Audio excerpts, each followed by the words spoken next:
Hello दोस्तों, आज के इस वीडियो में हम बात करेंगे उन 4 सिद्धांतों के बारे में, उन 4 प्रिंसिपल्स के बारे में जो हमारे भूतपूर्व राष्ट्रपति श्रीमान एपीजे अब्दुल कलाम सर के द्वारा बताए गए हैं। उनका मानना था कि ये जो 4 नियम है, ये जो 4 प्रॉमिसेस हैं, वो हर स्टूडेंट को और हर इंसान को खुद पर अप्लाई करना चाहिए। अगर कोई भी स्टूडेंट या कोई भी इंसान इनको अपने जीवन में उतार लेता है और उनको फॉलो करता है तो इस दुनिया में ऐसी कोई चीज नहीं है जो उस इंसान के कदमों में ना गिर जाए। इन चारों प्रिंसिपल्स को हम पूरी डिटेल्स में समझेंगे ताकि आपको इनको फॉलो करने में आसानी रहे। तो ध्यान से इस वीडियो को लास्ट तक देखें और इसकी एक भी सेकंड बर्बाद ना करें, क्योंकि इसका एक एक शब्द बहुत कीमती है। रूल नंबर 1, हमेशा अपने आप को याद दिलाएं कि आपका लक्ष्य बहुत बड़ा है। अपने आप को बोलिए कि I will have great aim. दोस्तों, सन 1958 की बात है। डॉक्टर एपीजे अब्दुल कलाम एक पायलट बनना चाहते थे। उन्होंने मेहनत करके पायलट बनने के लिए सारी परीक्षाएं पास कर ली, लेकिन पायलट की वैकेंसी में केवल 8 सीट ही थी और डॉक्टर एपीजे अब्दुल कलाम 9वें नंबर पे थे।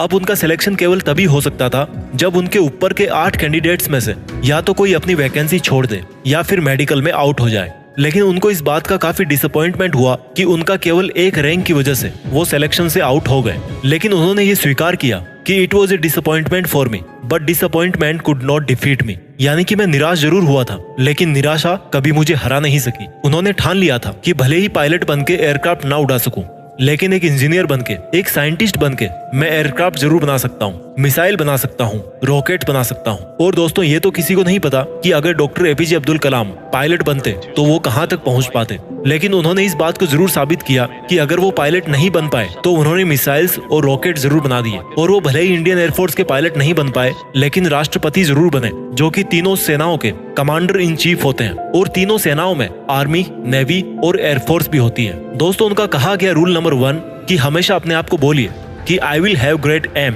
मैं अपना लक्ष्य ऊंचा रखूंगा। ये प्रॉमिस हमेशा अपने आप को याद दिलाते रहें। रूल नंबर 2, दोस्तों, रूल नंबर 1 के बाद में बात करते हैं रूल नंबर 2 की। रूल नंबर 2 है हमेशा अपने आप से बोलिए कि I will continuously acquire knowledge, यानी कि मैं हमेशा लगातार ज्ञान हासिल करता रहूंगा। दोस्तों, अब उनके इस दूसरे रूल को हम उन्हीं की जीवनी से समझते हैं। डॉक्टर एपीजे अब्दुल कलाम को मिसाइल मैन के नाम से भी जाना जाता है। वो एक इंजीनियर थे, एक वैज्ञानिक थे। उन्होंने बहुत सारे मिशंस को लीड किया और सक्सेसफुल भी रहे। उन्होंने पद्म भूषण, पद्म विभूषण और भारत रत्न जैसे हाईएस्ट सिविलियन अवार्ड जीते। वो भारत के 11वें राष्ट्रपति भी बने। लेकिन इसके बावजूद भी उन्होंने ये माना कि वो अपने आप को एक टीचर समझते हैं, वो अपने आप को एक अध्यापक समझते हैं। और उनको सबसे ज्यादा खुशी तब मिलती है जब उनका कोई स्टूडेंट PhD पूरी कर लेता है। यानी कि उनकी लाइफ में अगर सबसे ज्यादा जरूरी कोई चीज थी तो वो थी education, knowledge.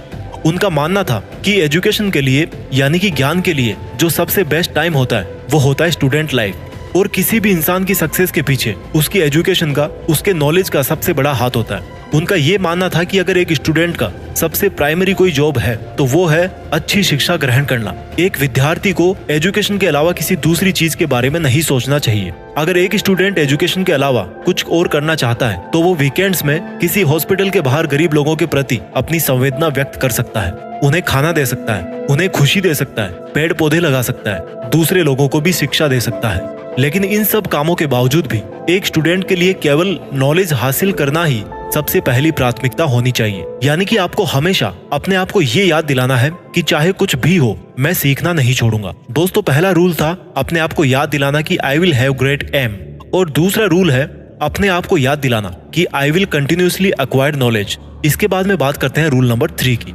Rule number 3, doctor APJ Abdul Kalam का तीसरा नियम था कि अपने आप से हमेशा ये प्रॉमिस करें कि मैं हमेशा हार्डवर्क करता रहूंगा, यानी कि आई विल डू हार्डवर्क। दोस्तों, 1973 की बात है। विक्रम साराभाई अंतरिक्ष केंद्र के चेयरमैन प्रोफेसर सतीश धवन ने डॉक्टर एपीजे अब्दुल कलाम से कहा कि हमें एक सैटेलाइट लॉन्च व्हीकल बनाना है, यानी कि एक ऐसा रॉकेट जिसमें हम सैटेलाइट रख करके उसको अंतरिक्ष में भेज सकें। डॉक्टर एपीजे अब्दुल कलाम ने इस काम को पूरी जिम्मेदारी के साथ स्वीकार किया। वो इस प्रोजेक्ट और मिशन के डायरेक्टर थे, यानी कि पूरी टीम को उनके नीचे काम करना था। उनके नीचे 1000 से भी ज्यादा दूसरे इंजीनियर थे और करीब 10,000 वर्कर थे। इनके अलावा भी ऐसे बहुत सारे लोग थे जो इनडायरेक्टली इस मिशन से जुड़े हुए थे।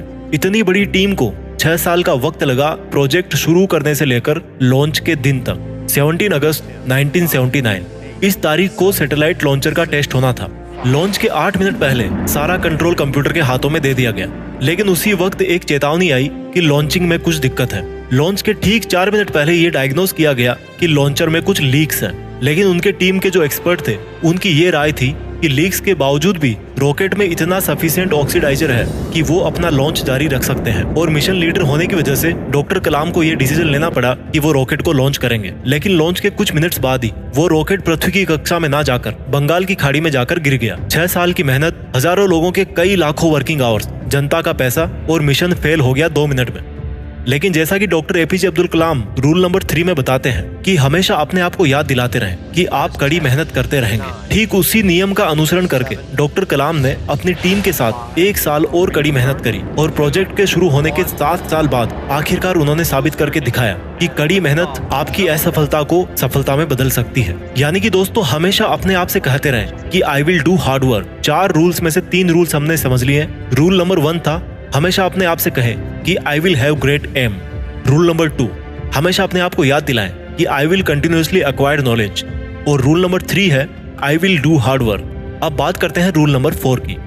रूल नंबर 4, दोस्तों, जो कहानी मैंने आपको रूल नंबर 3 में बताई, जिसमें 7 साल बाद जाकर मिशन सफल हुआ, वहीं से निकल के आता है रूल नंबर 4, यानी कि हमेशा अपने आप को ये याद दिलाते रहें कि आई विल प्रिजर्वेयर एंड सक्सीड। प्रिजर्वेयर का मतलब है लगातार काम करना, चाहे कितनी भी मुसीबत आए, कॉन्स्टेंटली आगे बढ़ते रहना, अपने शब्दों पे और अपने वचनों पे कायम रहना। किसी में इतनी हिम्मत ना हो कि आपके हौसलों को कम कर सके। हम में से ऐसे बहुत सारे लोग हैं जिनकी आंखों में कुछ सपना है, जो कुछ करना चाहते हैं, वो काम करना शुरू करते हैं अपने सपनों पर, लेकिन समय बीतने के साथ साथ उनकी विल पावर कम होती जाती है। दोस्तों, आपको किसी भी कीमत पे अपने हौसलों को नहीं टूटने देना है। डॉक्टर एपीजे अब्दुल कलाम का मानना था कि आप तब तक अपनी जिद मत छोड़िए जब तक आप अपने लक्ष्य तक नहीं पहुंच जाते। और आपका लक्ष्य है आपकी यूनिकनेस, आपका सबसे अलग होना, आपकी पहचान सबसे अलग होना। और आपके इस यूनिक बनने के सफर में आपकी मुसीबतों का सबसे अहम रोल होता है। अगर आपने अपनी मुसीबतों से डरना छोड़ दिया, उन पर से ध्यान हटाकर उनके हल के बारे में सोचना शुरू कर दिया और उस पर काम करना शुरू कर दिया, तो आप किसी ना किसी दिन इस दुनिया में सफल जरूर हो जाओगे। दोस्तों, इस वीडियो के लास्ट में मैं इन 4 रूल्स को रिवाइज कर देता हूँ। रूल नंबर 1, अपने आप को याद दिलाएं कि आपके पास में एक बहुत बड़ा सपना है। You must have a big dream. Rule number 2, अपने आप को हमेशा याद दिलाएं कि आपको कभी सीखना नहीं छोड़ना है। Means you must continuously acquired knowledge. Rule number 3, कड़ी मेहनत करें, मेहनत में कोई कमी ना छोड़ें। और रूल नंबर 4, उस मेहनत को लगातार करते रहें। और ऐसा अगर आप करते रहोगे तो आप एक दिन जरूर सफल हो जाओगे। दोस्तों, आज हमारे बीच में मिसाइल मैन, इंजीनियर, वैज्ञानिक और भूतपूर्व राष्ट्रपति डॉक्टर एपीजे अब्दुल कलाम सर नहीं है।